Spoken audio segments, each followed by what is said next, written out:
Once upon a time, everybody has a Triumph, Spitfire, or TR6, or an MG, or that kind of car. But there are no sports cars now. I mean, a Miata's a Miata, and they're still Miata clubs, but they're all cookie cutter cars. They're not like the old days. Venice itself, has an interesting, car culture. They used to have sports car races at the airport, going back to the 50s.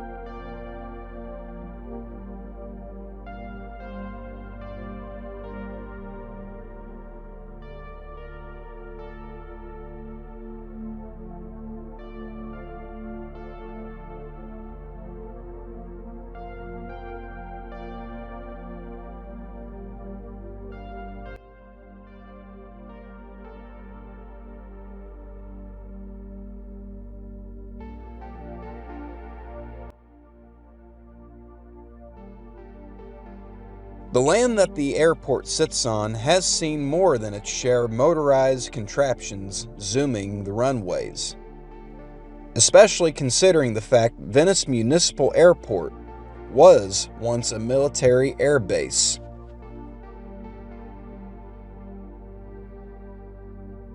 At the end of World War II, its runways were not only converted to civilian aircraft use, but made for high-octane thrills and excitement.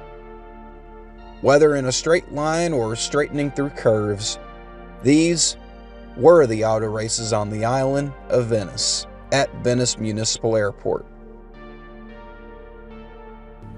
Many few know of racing in town, with the exception of the 1000 Miglia Experience of Florida being the most recent of them all, and the most recent form of racing that served as a checkpoint in the downtown area. It's really interesting because when airports were built, especially the Sebring Raceway, which was Hendricks Field, a bomber training facility, they built it out in the middle of nowhere for a reason, because there were going to be a lot of airplanes out there taking off all times of the day and night. Road racing was the same way. They wanted to run their road races out in the middle of nowhere, so there wasn't anyone to complain about it. And what's happened is people have moved in near the airports and then realized, hey, wait, there's an airport here where planes come and go. But this was not a new idea. The idea of building on these old aerodromes really began in Britain, when the island was littered with aerodromes because they were always launching bombers and fighter planes and things to fight during World War II. And when World War II was over, there was no need for all of these airports or these training facilities. The idea that road racers saw these as a wonderful, as you say, controlled environment to have road races. There weren't houses, there weren't sidewalks, there weren't people.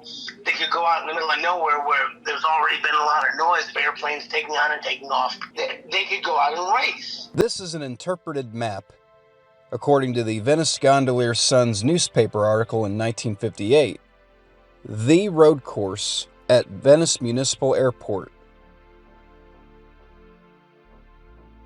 Research shows that the circuit was measured at 3.5 miles in length, based on the runway spacing at Venice Airport. It was an interesting way for road racing to develop through structures and facilities that were already there. It's the same, but it's different. It's like a street course in the fact that it winds around and you can go between the runways and use access roads. But it's different in the fact, again, that you have a lot more room and it's more expansive. It would have driven somewhat like a smaller version of the early Sebring Airport circuit, what is now known today as Sebring International Raceway.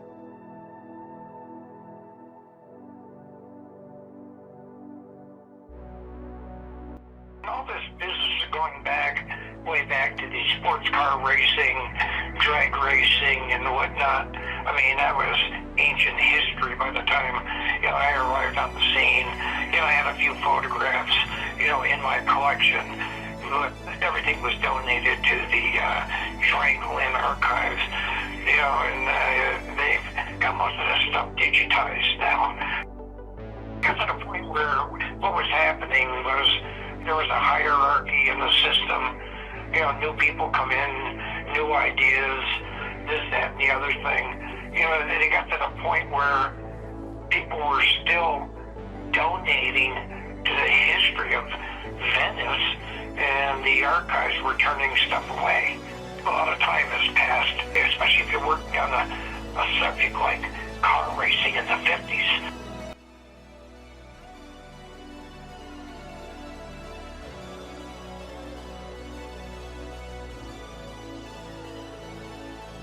At this time, the airport had already been an established venue for auto racing by virtue of the popularity of drag racing. Many have traveled to see, for their own eyes, a day of action under the hot Florida sun. Yet fate gave the eviction notice.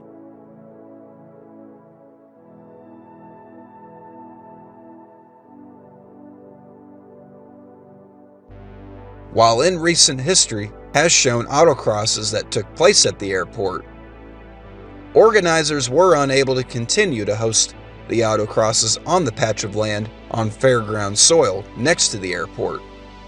Thus, car racing related activity phased out once again for each calendar year.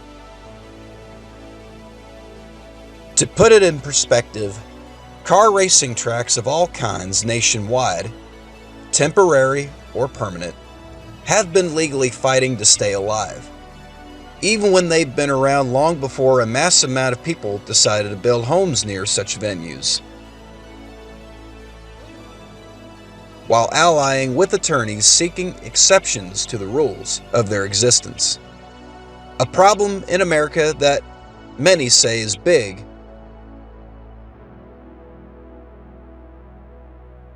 but the voices are heard, known, and not forgotten. Once history is made, whether favored or unfavored, we have to learn and keep it to share to others who find value in history. Not tear it down and say it never happened. So the question still remains, will auto racing at Venice Airport ever come back? Or at least in some form? I think it's very important because the younger kids don't seem to be too interested in automobiles these days. They're more interested in their phone and their tablets. A lot of the drivers on the road are very distracted. So I think it's very important for them to get some basic skills that they need. And I highly recommend car control clinics where they learn the limits of their car in a controlled environment, and they learn threshold braking, how to control skids. It'll make them a much safer driver on the street. There's a huge interest in it, but it seems to be dying with the younger crowd, so you got to inspire them. Sadly, a lot of the airport courses now are gone, but preserving that history, I think, is extremely important because it's the genesis of road racing in America. In the early days, it's a much different feel to the kind of racing. It was more of a, as they would say, a gentleman's sport. There weren't great rivalries between the manufacturers and professional drivers and people who made their living just driving around road courses. These were guys who had cars that they wanted to race, and trying to make things equal, they had the index of performance based on the weight and the horsepower and how many laps you should be able to complete in a certain amount of time. I would think that it would be certainly a doable thing, and there's upsides and downsides to any venue that you're at. Could they come back? Yes. Could they come back with the prototypes? Well, probably not the prototypes, but certainly the showroom stock and some of those courses, some of those classes that they race today could easily come back and do that. For me, it's all about the fans. But what the facts show is that race organizers from the 1950s seem to have made painstaking efforts in making business work with racing on airport grounds, giving people a controlled environment to race cars rather than illegally racing them on the streets. The anecdotes passed down from the public figures of these road races imply that driver and spectator safety were held to high regard, and were proven to work. And coordination followed suit. It took a group of good old boys and a helping hand from the law to plan a fun and safe environment to put the pedal to the metal, while putting on a show that people couldn't believe their eyes. But they saw it. They lived it. Even if it's not told much about. But it is now more than ever. Look at Sebring, this little farming community that had many more oranges than it had people, many more cattle than it had people. I mean, it's a little central Florida town that once a year burgeoned into, a huge population of people from all over the world. And they would be here for a week, 10 days, and then they go, and Sebring would go back to being a sleepy little farming community. So yeah, I don't think that the timbre of the town means as much as their willingness to embrace it. I can see if there's buy-in, sure, that could be revived. It just depends on, and now it depends on two things. It depends on buy-in and cubic dollars. Until then, the memorial becomes the attraction.